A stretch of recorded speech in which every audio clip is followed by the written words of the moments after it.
saying. Yo, the fuck is this? Hell yeah! We get a That might sound like a story out of a science fiction movie, but it actually happened with the help of one morally questionable doctor, which we'll be discussing today. The year is 2009. Obama is sworn into office. Avatar is breaking box office records. The Jersey Shore is the hottest show on television. But more importantly than any of that, a woman by the name of Nadia Suleiman became a tabloid sensation. The mother of six didn't receive this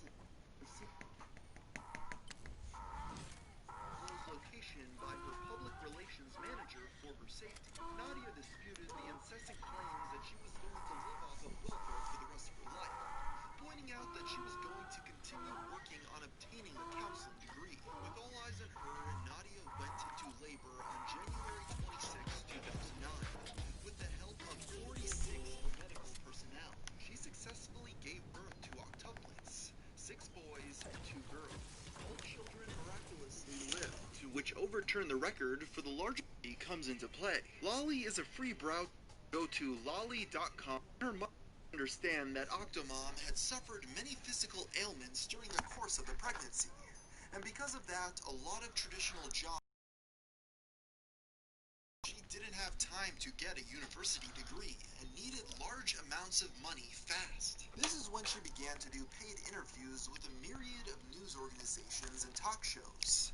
Most famously, the Oprah Winfrey Show on 2 occasions, discussing a whole plethora of things, including a demonstration of a day in her life.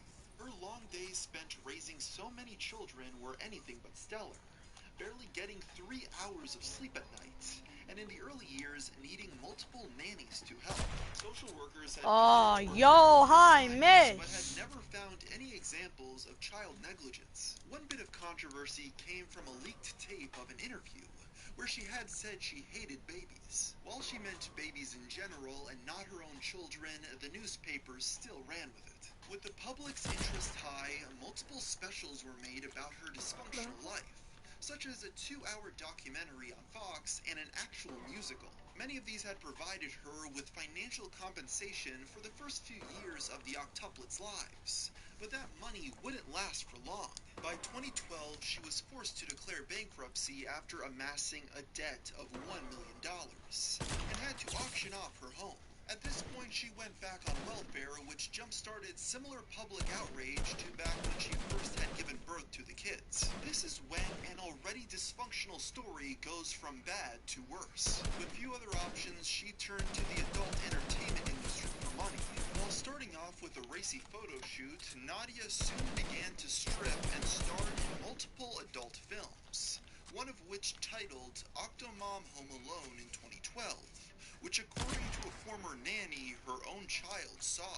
These projects earned her enough money to where she could move to a new house. As one can imagine, these new ventures were not going to make her life easier because while it did earn her money, the new round of attention was suffocating to say the least, with even some of the porn industry intervening in her home situation. Co-founder of Vivid Entertainment actually attempted to help Nadia buy her house. Another Octomom spectacle was made when she collaborated with Adam Barta on multiple songs, one of which called Sexy Party, where she and Adam had starred in a nude photo shoot for the single's cover. This only added more fuel to the media fire. Nadia, so desperate for money, appeared to purposefully feed into the tabloid cycle by joining degrading projects that would surely get her ridiculed, such as appearing on a debate website with Lindsay Lohan's father to argue about parenting.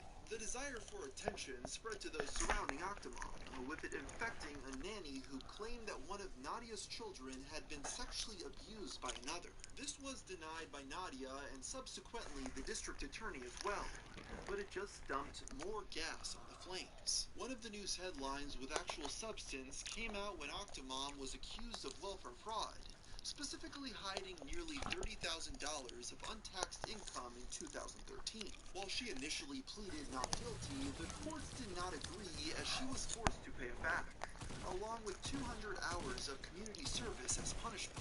This dug her grave below the 6 feet point in the court of public opinion and further cemented people's belief that becoming a mother to this many children was just a way for her to mooch off of the public services for a tad bit longer. That being said, there was another group that merely felt sad for Nadia and her children, as even though she abused the welfare system, having so many children at once was clearly not a rational way to make some extra money, but rather pointed to neglect or mental illness. Because of this, many continued to point the finger back at her doctor for allowing this to happen in the first place. Eventually, it had come out that Dr. Kamrava had been prohibited from practicing medicine for poor judgment on the octuplet pregnancy, and he had apparently filed for bankruptcy as well.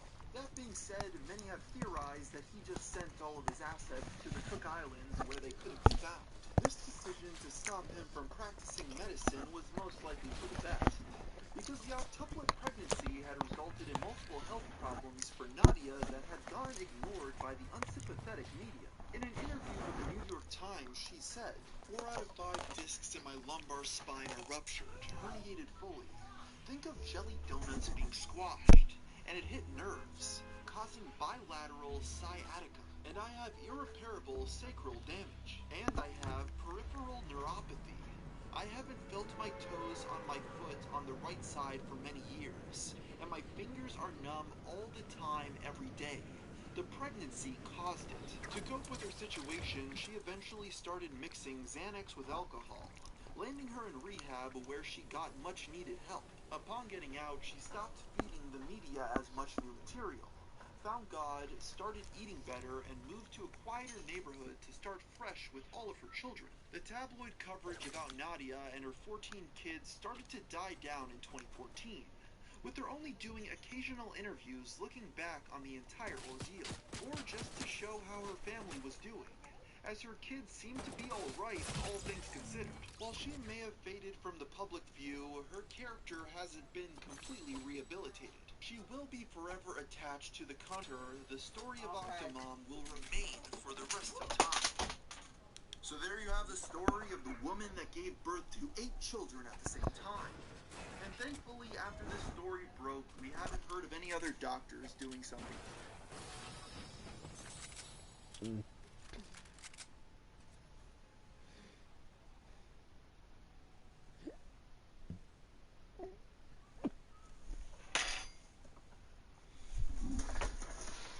Show them who we are. On this very day 5 years ago, I made my first theory video, which was about Lavender Town, and that was my first big break on YouTube. But in the past year or so, I stopped making theory videos altogether. But today, that's going to change. In the past month or so, there have been a lot of reports, pictures, and videos on the internet of evil clowns coming out of the woods and terrorizing communities all across the world. But many are wondering who these people are and what exactly do they want.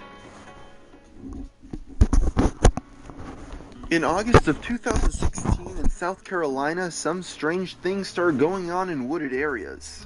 It appears that there are now clowns hiding out in the forest and occasionally find their way into the community. Several children have told adults that these individuals wanted the kids to follow them into the woods, and were even offering them presents to do so. These clowns have also been seen coming out at night and waving to people as they stand under the glow of the streetlights. Others have heard noises coming outside their front doors that are believed to be coming from them. By morning, though, they have gone back to where they came. Police were left scratching their heads as to who these people were, and many citizens in the community are now scared to leave their house at night. They don't want to fall prey to these strange men or women that people keep on seeing, since they don't know what they want or what they're capable of. This actually isn't the first outbreak of clowns the world has seen. Back in 2014, France was suffering from a similar problem, but without the amount of guns the United States has, the clowns were often much more fearless. One of the worst cases was when a man walking down the street was ambushed by a clown. The masked man had an iron bar and appeared to be crazed. He proceeded to strike the pedestrian with the weapon, and the victim fell to the pavement. Lash after lash, the clown continued to beat the man on his neck and back 30 times before fleeing the scene. While this was one of the worst French attacks, that year there were over 100 clown-related incidents. They often carried weapons, chased and attacked men, women, and even children, plus were often never caught for their crimes. It became so bad that vigilante groups started to pop up to track down the clowns, because they felt the police were unable to keep them safe from these criminals. Currently, it seems like all clowns are terrifying, with a large portion of the public afraid of them. This wasn't always the case, though. The history of the clown actually goes back further than many may realize. They haven't always been the face-painted, children's party-attending, nightmare-fueling men and women that we now know them as in the 21st century. The term was actually coined in the 1500s, associated with the earlier name rustic fools. The clown was similar to a jester. The modern-day circus clown was really developed in the 19th century. They started adding clowns in shows to amuse the spectators between other performances. Soon after, many of the clown staples were added, like the red nose, white face paint, and colorful wardrobe. They were designed for the sole intent to entertain. One of the most famous examples of one of these clowns is Ronald McDonald, who started peddling burgers to kids in the 60s. And looking back, the original design was pretty unnerving. Oh, we've already met. I know we're going to be friends too, because I like to do everything boys and girls like to do. Especially when it comes to eating those delicious McDonald's hamburgers. A magic tray here keeps me well supplied. McDonald's hamburgers, french fries, and milkshakes. Watch for me on TV. We'll have lots of fun. Since then, McDonald's has really tried to redesign their mascot so it won't be seen as creepy to the people it's supposed to advertise to. Overall, though, clowns in general have become known as sinister creatures, in the same camp as monsters. So what exactly makes the clown so scary that it's one of the most common phobias in the world? Well, as one notable person known for having this fear puts it, there's something about the painted face, the fake smile. There's always seemed to be darkness lurking under the surface, a potential for real evil. There's just something so unsettling about the idea that behind a character made to entertain children, there may be something much more dark and sinister. Behind the bright face paint could hide one of the most evil people you've ever met. Wickedness hiding under the guise of innocence. Having this viewpoint isn't completely unjustified either. Just look at one of the most infamous serial killers in American history, John Wayne Gacy. On the surface, he seemed like an upstanding member of the community who was known to dress up as a clown for local events, such as parades and birthday parties. People didn't know what he was doing at night, though. John didn't start off by killing people. As a quiet young man, he was regularly beaten by his father and sexually abused by a family friend. At the age of 18, he found work at a mortuary and admitted that on one occasion he had gone into a coffin with a dead teenage boy. Things only became more twisted from here. A few years later, he began to sexually abuse teenagers he had contact with. Even after being put in prison for one of these cases, he didn't stop, and was even able to prevent new associates from finding out about his past crimes. This is when he also started playing Pogo the Clown. While he was entertaining people's children, they had no idea what his other more sinister hobby was. John discovered that taking the lives of others was the ultimate thrill. Throughout the 1970s, he murdered at least 33 people, before finally being caught and sentenced to the death penalty. So many people in his life saw his clown character, but little did they know who was really in that costume.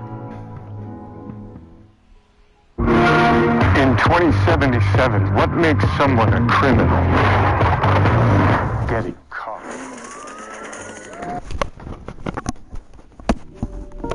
As the summer was wrapping up, more clowns started popping up in the United States, many becoming more and more dangerous. In Ohio, an entire school district had to be closed down after an incident occurred in the area. It was reported that Kim Youngblood was smoking a cigarette on her front porch when a clown appeared and wrapped his hands around her neck and proceeded to make threats towards the local school. When he ran off, she proceeded to call the police and tell them everything. In response, the school district's official statement read, "Overnight, a woman in Reading was attacked by a male dressed as a clown, and the perpetrator has not been apprehended. During the attack, the victim reported a threat was made against our students. We take all threats to the safety of our students seriously. We are especially concerned with the number of students who walked to and made the decision to close school. The district is working closely with Reading Police on this matter. We will make a decision about homecoming activities later in the day as we know more." These criminals were beginning to make all clowns look bad. So to help fight against the negative views of clowns, many professionals in the